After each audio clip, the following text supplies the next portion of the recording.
ഹോസ്ദുർഗ് ജില്ലാ സ്കൂൾ ശാസ്ത്രോത്സവത്തിൽ മികവാർന്ന പ്രകടനം കാഴ്ചവെച്ച് കുരുന്നുകൾ. E Chandrasekharan MLA ഉദ്ഘാടനം ചെയ്തു. 2 ദിവസങ്ങളിലായി നടന്ന ഹോസ്ദുർഗ് ജില്ലാ കേരള സ്കൂൾ ശാസ്ത്രോത്സവം സമാപിച്ചു. Kanhangad government vocational higher secondary school, Marakkap Kadappuram government fisheries high school, Kanhangad Kadappuram PPTS ALP school എന്നിവിടങ്ങളിലായിരുന്നു മത്സരങ്ങൾ നടന്നത്.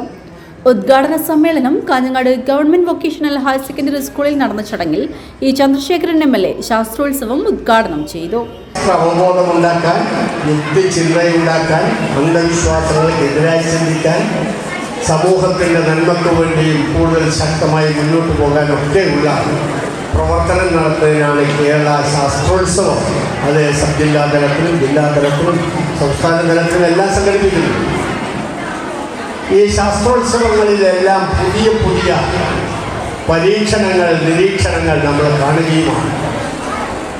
മേളകൾ ഒരുപാടുണ്ട്. കായികമേളയുണ്ട്, കലാമേളയുണ്ട്, ശാസ്ത്രോത്സവമുണ്ട്.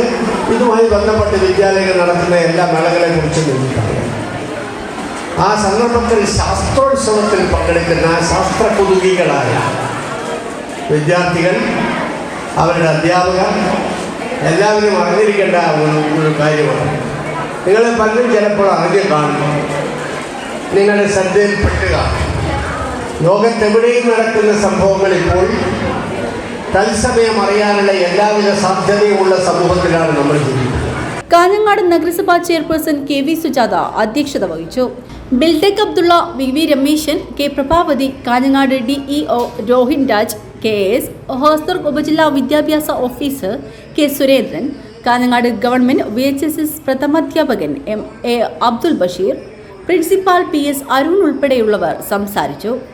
സമാപനവും സമ്മാനദാനവും സമാപന സമ്മേളനം കാഞ്ഞങ്ങാട് നഗരസഭാ വിദ്യാഭ്യാസ standing committee chairperson K Prabhavathi ഉദ്ഘാടനം ചെയ്ത് വിജയികൾക്കുള്ള സമ്മാനദാനം നിർവഹിച്ചു. സംഘാടക സമിതി ചെയർമാൻ N ഉണ്ണികൃഷ്ണൻ അധ്യക്ഷനായിരുന്നു. നീലേശ്വരം നഗരസഭാ standing committee chairperson V Gauri, K Suleekha, PS Arun, KV Damodaran, KP Ranjith എന്നിവർ സംസാരിച്ചു.